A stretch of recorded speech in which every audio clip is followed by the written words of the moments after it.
Hare Krishna, vamos a tener nuestra clase aquí en Radha Govinda Mandir, ISKCON Saltillo, del Srimad Bhagavatam, canto número 4, capítulo 13, titulado Los descendientes de Dhruva Maharaj.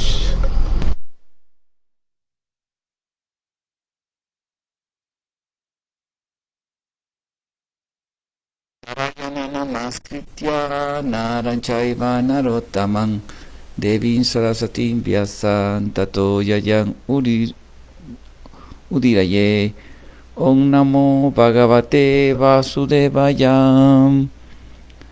Om Namo Bhagavate Vasudevaya. Om Namo Bhagavate Vasudevaya. Om Namo Bhagavate Vasudevaya.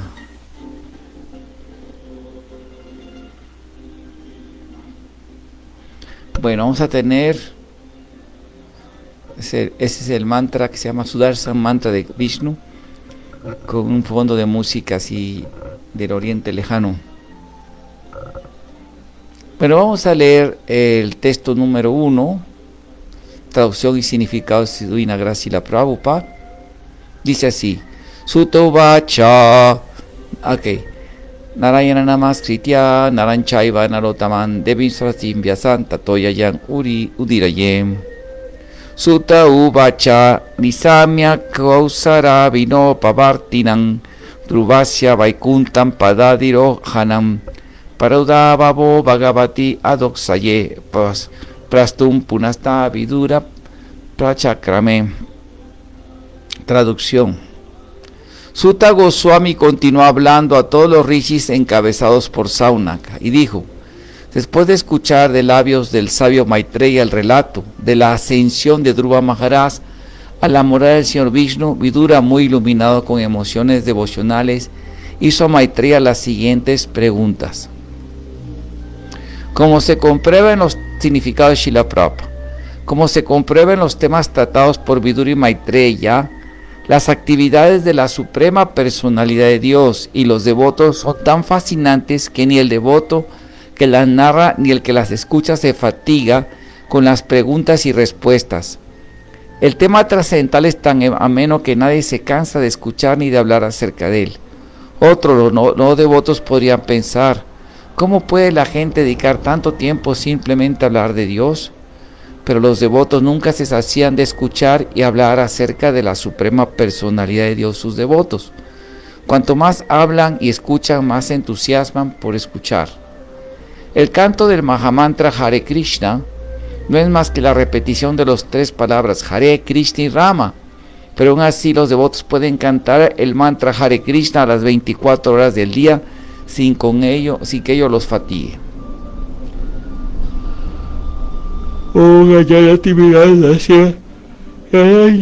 Salakaya Chakshuru Militan Yena Tasmai Sigurave Namaha Si Chaitanya Manovistan Estapitan Yena Bhutale Swayan Rupa Kadamahyam Tadati Swapadantikan Yayasi Krishna Chaitanya Prabhu Nityananda Siadvaita Gadahar Sivasadi Gora Bhakta Vrinda.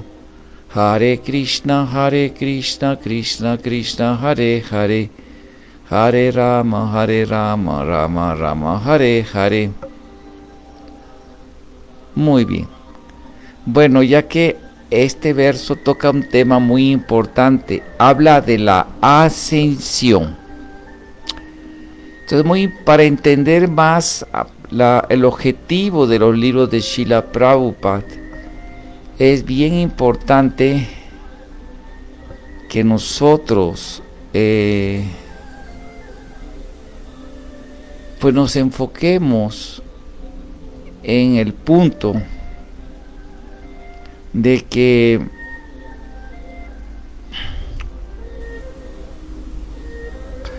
pues bueno, comprendamos primero que todo que el objetivo de los acharyas es presentar la filosofía a una audiencia occidental, en este caso, Prabhupada al ser inglés, y también Bhaktivinoda Thakur, Srila Bhaktisiddhanta. Y cuando a veces se utilizan palabras propias, cuando uno lee los libros de Prabhupada, de la filosofía escolástica, que es, ¿cómo se llama?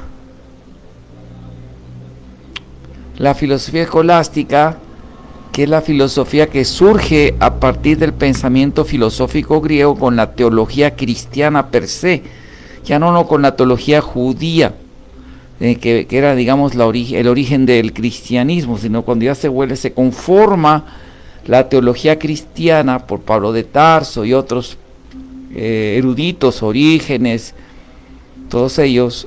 Es interesante que después de eso se conforma y ya se vuelve sale una escuela filosófica que se llama la escolástica. Esta escuela escolástica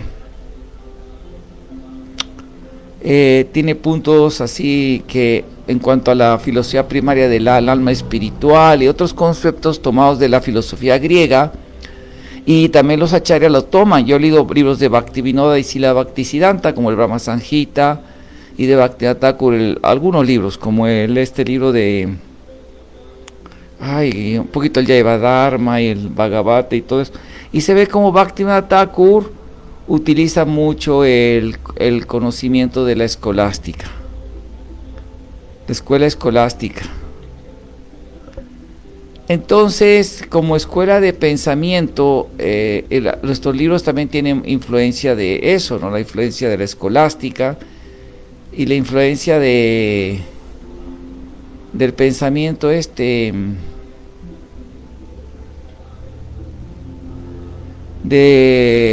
para poder transmitir los conceptos védicos, porque el lenguaje es un puente, que era un puente de comunicación, ¿no?, entre una cosa y otra. O sea, entonces a veces Prabhupada dice que la palabra raza no tiene una buena definición en el idioma inglés, y por eso le pone modalidad, sentimiento, velocidad, o la palabra dharma, no exactamente que sí, puramente religión. Entonces sí, la Prabhupada habla de eso. Entonces aquí la palabra que se utiliza es la ascensión. La ascensión, ¿sí? No sé si en el libro Karma, Tiempo y Sansara, creo que sí, está la plática que tiene Srila Prabhupada con el doctor Benford, el padre de la uno de los padres de la psicología analítica de la escuela de Frankfurt.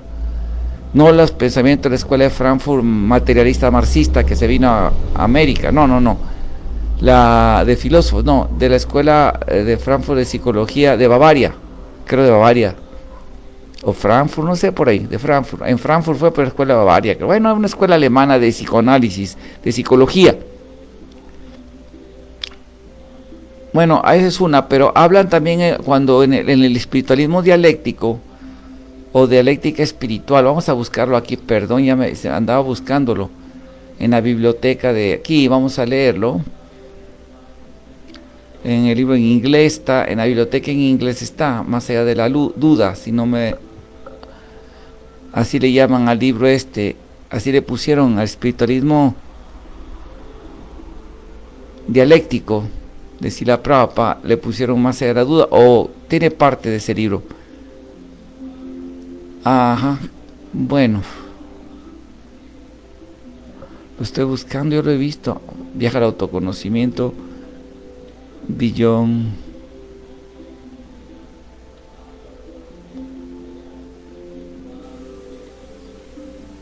Más allá de la duda no está. ¿Por qué no está, Bueno, el punto es red de conocimiento.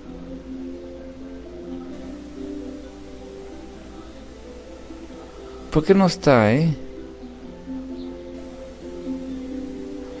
Bueno, había visto ese Beyond of the Dove. O sea, eso, bueno, en el libro de Espiritualismo Dialéctico, Prabhupada aborda a Carl Jung, al psicólogo y filósofo de religiones Carl Jung.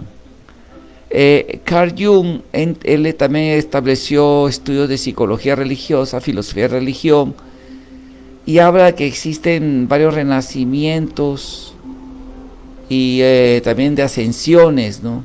No me acuerdo ahorita los detalles, pero uno de ellos es como la ascensión de la Virgen y la ascensión de Cristo. La ascensión, ¿qué es la ascensión? Que ¿cómo se llama? Dicen que Jesús, su cuerpo se hace glorificado, un cuerpo, porque también Pablo de Tarso dice que no es el cuerpo de carne y sangre que entra al reino de Dios.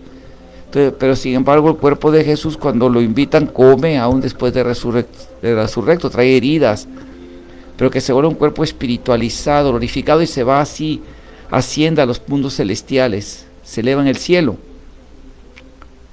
Y se le pregunta a Prabhupada por Hayagriva si esto pasó en la cultura védica. Dice que con Yudhishthira y los Pándavas, Yudhishthira se va así en su cuerpo físico, pero a los planetas celestiales con Indra. No muere. Otro ejemplo de esta ascensión lo tenemos en el cazador, en Yara, el cazador que flecha a Krishna aparentemente en el pie. Krishna le dice, viene un avión de Vaikuntha, se lo lleva y ya se va. Pero Prabhupada dice que en este caso no es un cuerpo material, es un cuerpo totalmente espiritual que asciende, se hace completamente espiritual. Es un tema de fe, porque es un tema que solo pueden comprender las personas que son espirituales.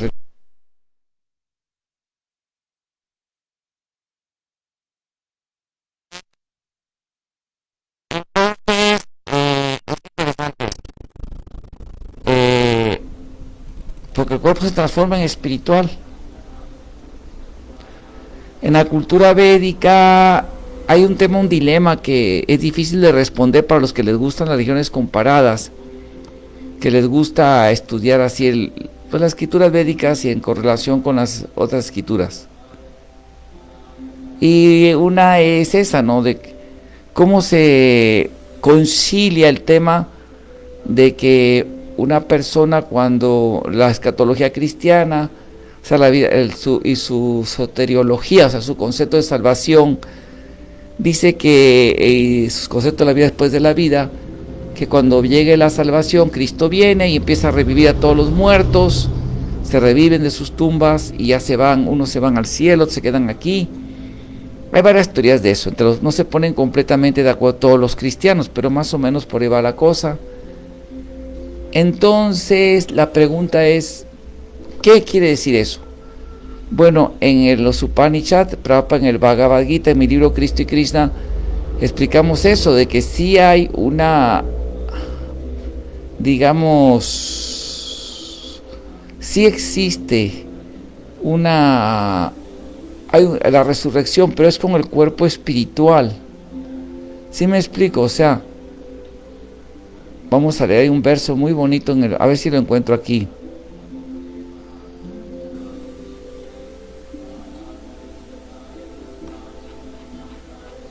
Entonces, bien interesante, porque en los Upanishads se dice que el alma revive el cuerpo espiritual que ya tiene.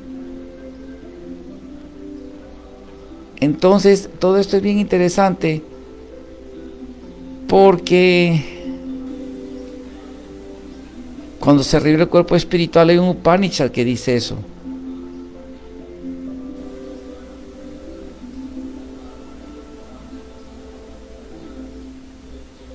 Bueno, entonces aquí la pregunta es esta. Si hay un cuerpo espiritual, que a lo mejor es lo que quiere decir la resurrección. Voy a leer un poquito de este libro Cristo y Krishna. Dice así.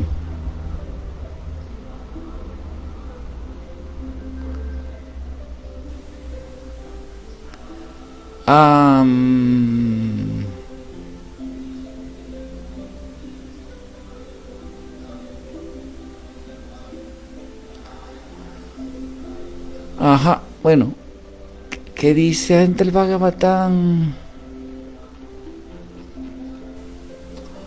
Ay, no lo encuentro. Bueno, no lo encuentro, hay que buscarlo. Pero hay una cita en el Bhagavad Gita ¿Qué dice eso? El Bhagavatam, que revive su cuerpo espiritual. A lo mejor podría ser eso. Otra posible hipótesis, que es mi tesis personal, es que algunas almas muy santas cristianas, como es que no se descompone su cuerpo, cuando venga Satya Yuga vuelven a revivir, los vuelve a revivir el señor Kalki para que vengan en Satya Yuga, ¿no? Y se hagan devotos de Krishna. Prabhupada dijo, que es Srila Prabhupada, la fundadora de Charnalma Liberada, que tienen un planeta propio el Señor Jesucristo, donde los prepara, van a los planetas superiores, y quizás en los planetas más allá de los planetas celestiales, y allá los prepara para que vayan a Vaikunta.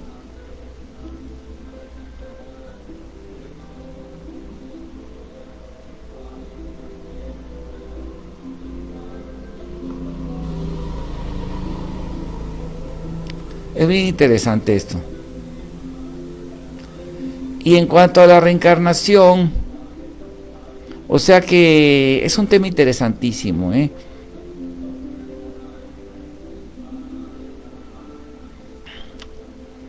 Es que hay unos también que cuestionan eso de que Cristo dijo que iba a venir después, y que esa idea que escatológica de un juicio final, que iba a venir así, como lo plantean algunos cristianos, con base a las revelaciones o el Apocalipsis, el libro ese de, ¿cómo se llama? Revelaciones, que es muy simbólico, más que eso el sueño que se le atribuye a San Juan. ¿Cómo se llama? Es una...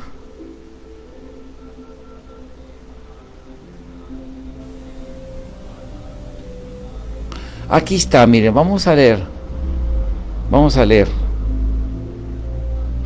Dice, la liberación o salvación. Vamos a ver la escatología. Vamos a leer esto mejor. Así que esto es muy simbólico, porque Cristo dijo que eso iba a pasar, sí, que pasara esta generación, o sea, de los apóstoles. Pero en fin, es un tema interesantísimo para la religión comparada, no es mi tema, y es una cosa que ellos tienen que... No se ponen ni de acuerdo ellos. Pero vamos a leer un poquito la escatología.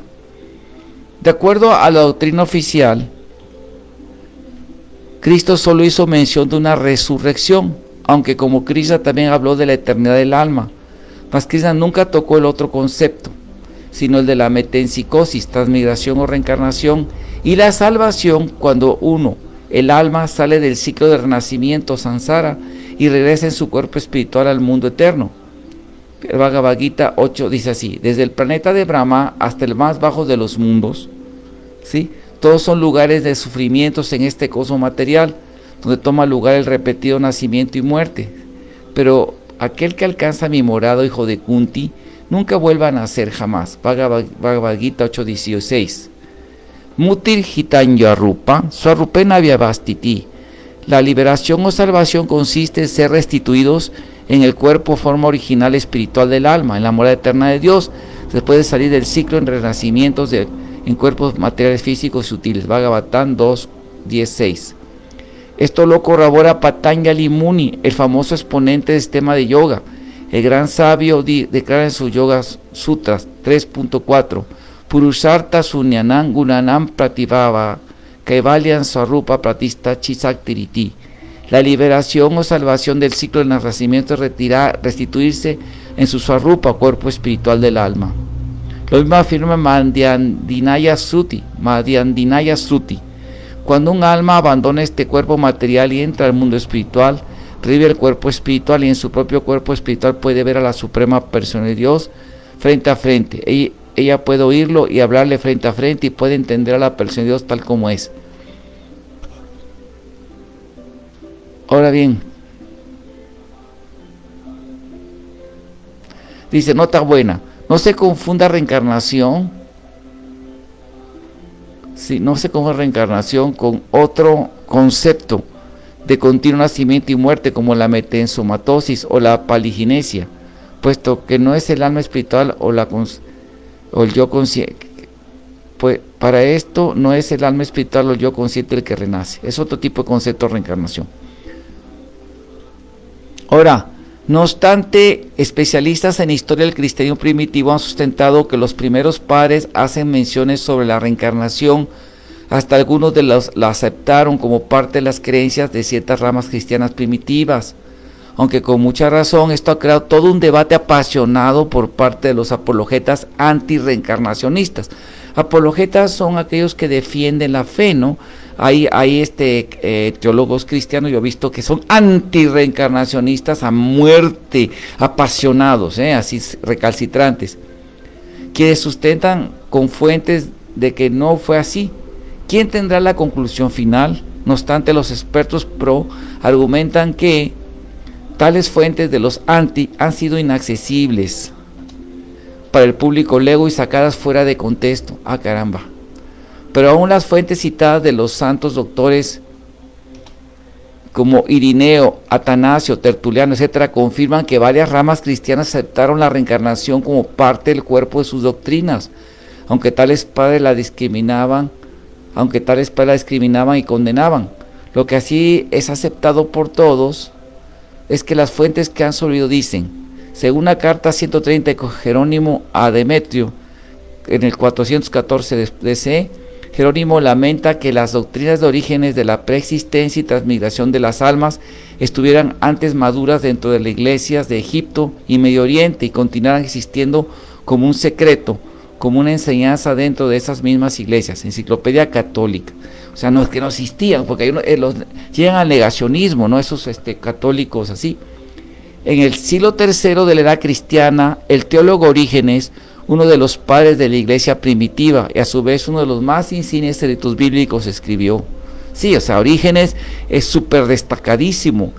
Dice que no lo hicieron santo porque él se castró para mantener su voto de celibato, pero por eso no lo aceptaron, no los canonizaron. Pero leamos, dice: a causa de una inclinación hacia el mal, ciertas almas entran en cuerpos primero de hombres, luego debido a su asociación con las pasiones irracionales, al terminar el periodo de vida humana que tenían asignado, se transforman en bestias, donde se hunden hasta la condición de plantas. De esta condición ascienden nuevamente pasando por las mismas etapas, o sea, a través de animales, bestias, y hasta hombres, hasta ser restituidas en su lugar celestial. Este es un libro de Orígenes, te damos la cita, editado en 1867.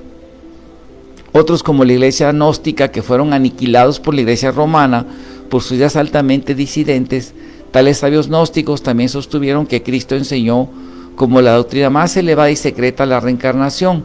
Véase estos ejemplos atribuidos a Cristo en los rollos descubiertos en el Nag Hammadi. Esos son los rollos de Nag Hammadi. Las almas se vierten de una a otra vez en diferentes tipos de cuerpos del mundo. Jesucristo, Evangelio gnóstico, Pistis y Sofía. Bienaventurado el que está al principio, ese conocerá el final y no probará la muerte. Bendito el que vino a la vida antes de volver a la vida. Jesucristo, Evangelio de Tomás, Dichos 18-19. Velad y orad para que no nazcáis en la carne, sino que dejáis la amarga esclavitud de esta vida. Libro de Tomás, el contendiente. Cuando ves tu semejanza, eres feliz, pero cuando veas tus imágenes que surgieron antes y que ni murieron ni se vuelven visibles, ¿cuánto te llevarás? Evangelio de Tomás. En el libro de Tomás el contendiente, Jesús le dice al discípulo Tomás que después de la muerte, los que una vez fueron creyentes, pero que se han mantenido apegados a cosas de la vida transitoria, serán consumidos en su preocupación por la vida y serán devueltos al reino visible. Compara Sergita 6:37, y una dijo: oh Krishna, ¿cuál es el destino del trascendentalista que fracasa, quien al principio emprende el proceso de la autolesión con fe, pero que luego desiste debido a una mentalidad mundana y que por ello no logra la perfección del misticismo? Bhagavad Gita 6:38. Oh Krishna de los poderosos brazos, ¿no es cierto que ese hombre que se encuentra confundido en el sendero de la trascendencia se aleja tanto del éxito espiritual como del material y perece como una nube que se dispersa sin ninguna posición en ninguna esfera? Es la misma pregunta, muy parecida, ¿verdad? En el libro secreto de Juan, la reencarnación se coloca como el corazón de su discusión sobre la salvación de las almas. El libro fue escrito en el 825 DC, a más tardar. Aquí está el libro secreto de la perspectiva atribuida a Juan. Todas las personas que han bebido el agua del olvido y existe un estado de ignorancia. Algunas son capaces de vencer la ignorancia a través del espíritu de la vida que desciende sobre ellos. Estas almas se salvarán y se volverán perfectas, es decir, escaparán de la ronda de nacimiento, o sea, el samsara, ronda de nacimiento. Juan le pregunta a Jesús, ¿qué sucederá con aquellos que no alcanzan la salvación? Son arrojados al olvido y arrojados a la prisión, que la palabra en clave agnóstica para el nuevo cuerpo, esa prisión. La única forma de que esas almas se escapen, dice Jesús, es salir del olvido y adquirir conocimiento. Un alma que está en esta situación puede hacerlo encontrando un maestro salvador que tenga la fortaleza para conducirla a su hogar. Esta alma necesitará seguir a otra alma quien vive en el espíritu de vida, porque ella es salva por medio del espíritu, entonces nunca será más empujada a la carne. Libro secreto de Juan. Así, los expertos argumentan que no solo en los evangelios escritos considerados apócrifos por el clero romano dominante, sino en los canónicos, hay pasajes que indican que el Señor Jesucristo y sus seguidores estaban enterados del principio de la reencarnación. Para empezar, existe la evidencia que el tema se les puso a Cristo. Nunca negó que Cristo se les puso a Cristo, y Cristo nunca negó la reencarnación y dijo que fuera falsa. Para empezar, existe evidencia que el tema se les puso y Cristo nunca negó la reencarnación ni dijo que fuera falsa. Cuando Nicodemo se le acercó, le dijo que debería nacer de nuevo en agua y espíritu, y Nicodemo le preguntó, ¿cómo puede alguien nacer cuando es viejo? No puede meterse en la matriz de su madre y nacer por segunda vez, ¿verdad? Juan 3:4. Cristo, teniendo toda la oportunidad de haber corregido si fue errónea la reencarnación, no la negó, sino que como no entendía que hablaba del bautismo, Cristo le dijo, Juan 5:11, de cierto te digo que el que no naciera de agua y espíritu no puede entrar en el reino de Dios.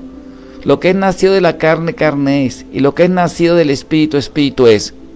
No te maravilles de lo que te dije, os es necesario nacer de nuevo. El viento sopla donde quiera y oyes su sonido, mas si no sabes de dónde viene, de dónde va, así es todo aquel que es nacido del espíritu. Compárese con Krishna en el Bhagavad Gita 15.8. El alma que se halla en el mundo material lleva de un cuerpo a otro sus diferentes concepciones de la vida, tal como el viento transporta las aromas. Así pues, ella adopta un tipo de cuerpo y de nuevo lo deja para adoptar otro. Respondió Nicodemo y le dijo, ¿cómo puede hacerse esto? Respondió Jesús y le dijo, ¿eres tú maestro de Israel y no sabes esto? De cierto digo que lo que sabemos lo hablamos y lo que hemos visto testificamos y no recibir nuestro testimonio. Si os he dicho cosas terrenales a la reencarnación, aquí, y no creéis, ¿cómo creéis si lo dijera a las celestiales? ¿Sabe? Cristo nunca no respondió, no existe, no. Porque él le puso, ¿verdad? Les puso la reencarnación, o lo entendió así, no le entendió. Ok. Una vez los discípulos del Señor Jesucristo le preguntaron acerca de la profecía del Antiguo Testamento, de que Elías reaparecería en la tierra. En el Evangelio de Mateo 7, 10, 11 leemos. En respuesta Jesús dijo, en verdad Elías vendrá primero y restaurará todas las cosas. Sin embargo, yo les digo que Elías ya ha venido y ellos no lo reconocieron. Entonces los discípulos comprendieron que les hablaba de Juan el Bautista, a quien Herodes hizo decapitar. Elías había vuelto a nacer como Juan el Bautista. Pues sí, Jesús dijo, Elías vendrá primero y restaurará todas las cosas. Sin embargo, yo digo, Elías ya ha venido y no lo reconocieron, ya Juan el Bautista, o sea, reencarnó, es un caso directo.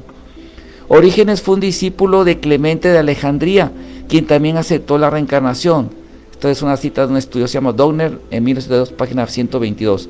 Quien fue discípulo de Marcos, o sea, Clemente Alejandría fue discípulo de Marcos, el autor del Evangelio, y discípulo del apóstol Pedro. Era discípulo del apóstol Pedro Marcos. Clemente y Orígenes, quienes nunca fueron gnósticos, escribieron acerca de recibir enseñanzas secretas de Jesús transmitidas por los apóstoles. Jesús les dijo, el secreto reino de Dios ha sido dado a ustedes.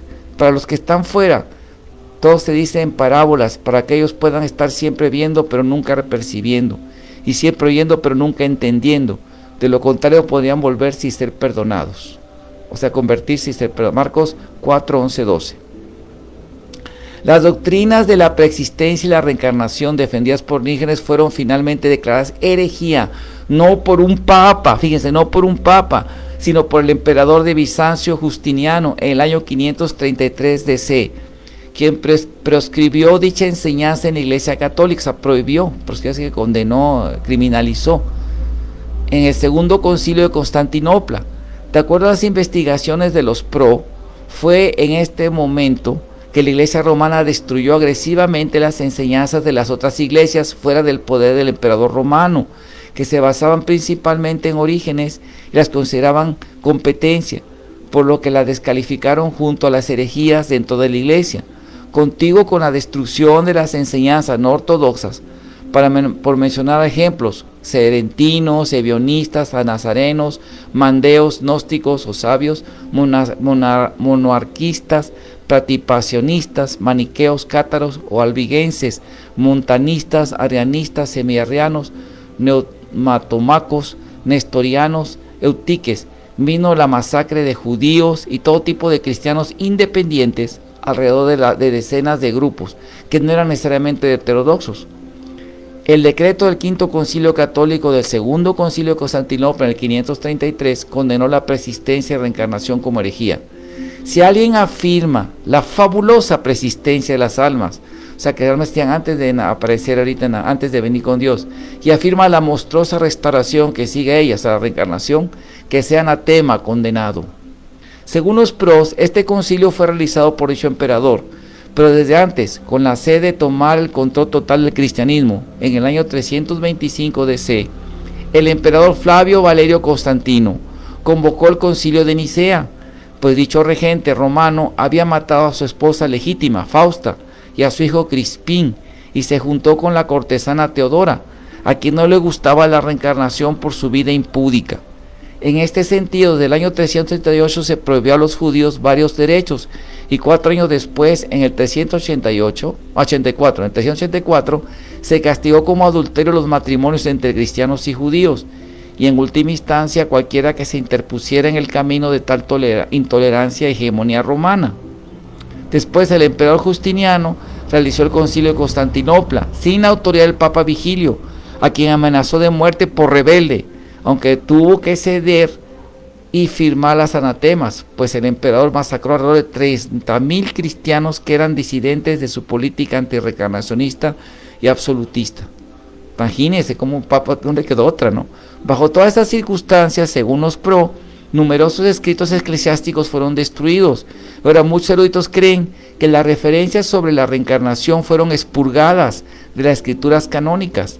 Algunas congregaciones no romanas, aunque severamente perseguidas por la iglesia, lograron mantener viva la doctrina de la reencarnación en Occidente, aunque según los pro, el Papa Vigilio se retractó públicamente de tales decretos de ese concilio. Citas de Howe, 1987, MacGregor, 1990, por el emperador, 2013. Claro, como es comprensible, los anti, con sus presuntas fuentes primarias, ante todas luces, se resisten a tal grado que los pro los acusan de sucumbir en un negacionismo histórico por sostener que los doctores aún Orígenes, cuando comentaron los pasajes citados, no aceptaron la reencarnación, ni que fue rechazada en dichos concilios, etc. O sea, llegan al negacionismo. Es un fenómeno psicosocial de una persona cuando se encuentra con pruebas que refutan lo que él cree y se aferra a uno y niega, ¿verdad? No obstante, los pros han mostrado fuentes independientes a la cristiandad provenientes del judaísmo, que nos muestran que sí, en las esferas más superiores de la sabiduría escritural judía, sí se acepta la reencarnación.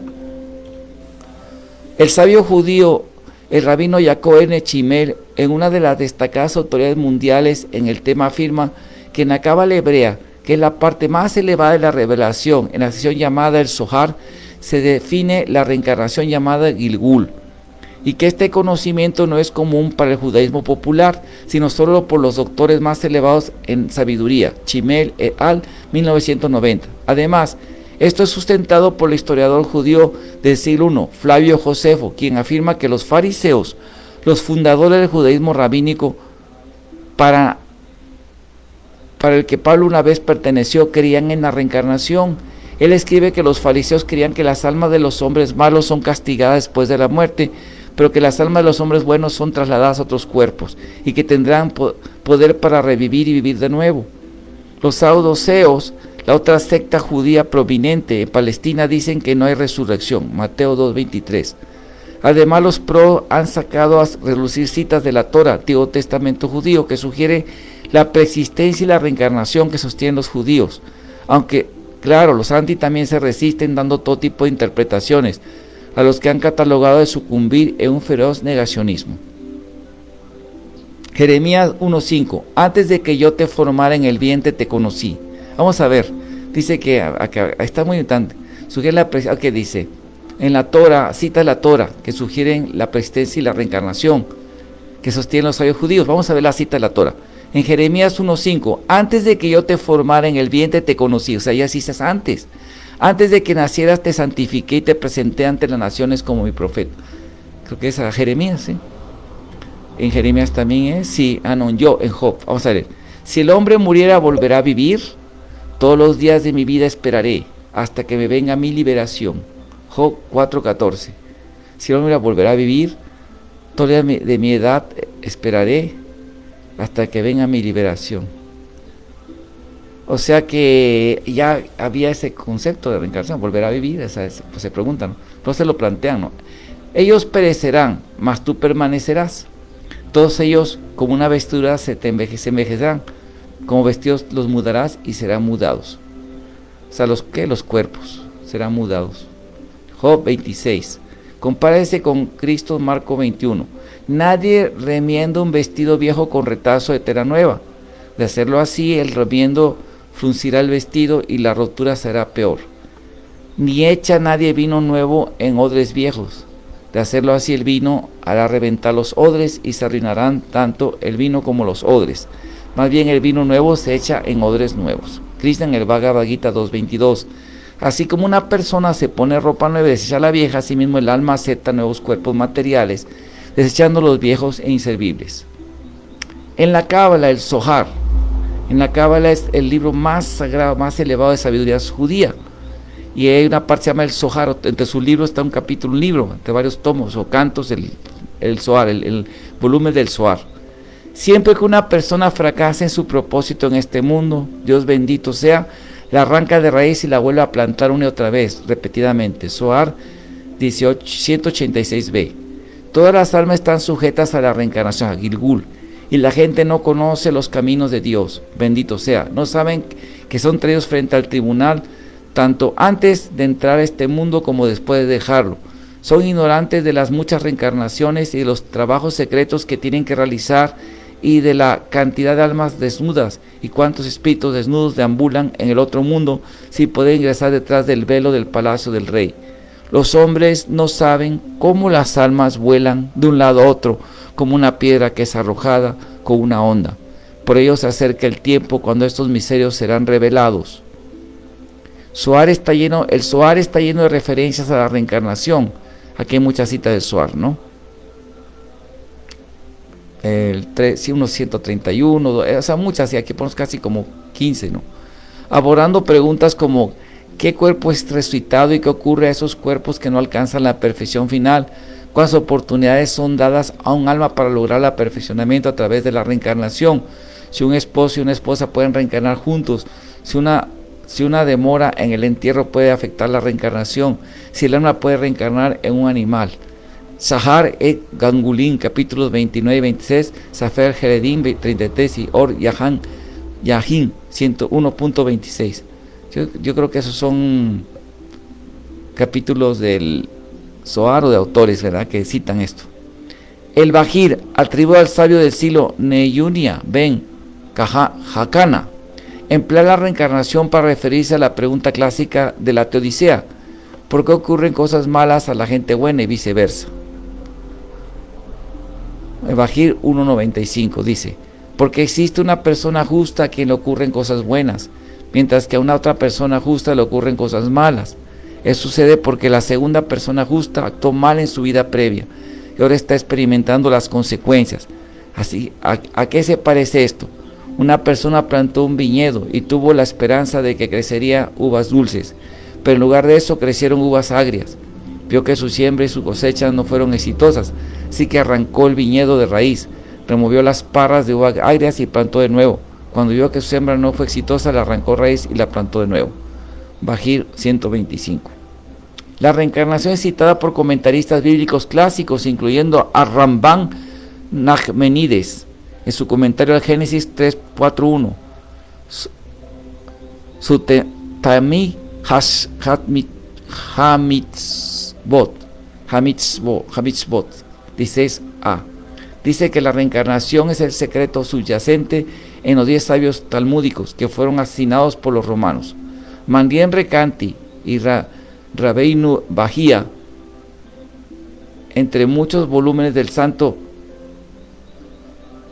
Isaac Luria, conocido como el Ari, la mayoría de los cuales nos llegan a través de la pluma de su discípulo, el principal, el Rab Yin Vital, existen ideas profundas explicando temas relacionados a la reencarnación. De hecho, su Sahar Higan Gulin, Las puertas de la reencarnación, es un libro dedicado exclusivamente al tema de la reencarnación, que los detalles relativos a las raíces de las almas de muchos personajes bíblicos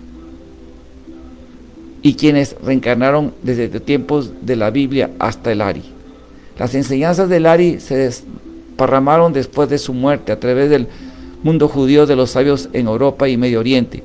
Si bien la reencarnación no es común en la tradición judía popular, después del Ari se convirtió en parte de la estructura del idioma judío y de la erudición, morando en el pensamiento y la escritura de los grandes eruditos y líderes, desde los comentaristas clásicos del Talmud, por ejemplo, Maharsha Rab Moshe Eidies, hasta el fundador del movimiento hasídico, Ebal Shem Tov, incluyendo el líder del mundo no hasídico, Gaón de Vilna. La tendencia continúa hasta el día de hoy. Incluso algunas de las principales autoridades, que no necesariamente son conocidos por su inclinación mística, tienden a asumir que la reencarnación es aceptada como una doctrina de los judíos. Uno de los textos que los místicos citan como una alusión bíblica al principio de la reencarnación es el siguiente verso del libro de Job: y aquí todas estas cosas hace Dios 2-3 veces con el hombre, para apartar su alma del sepulcro y luego iluminarlo con la luz de los vivientes. Job 33:29.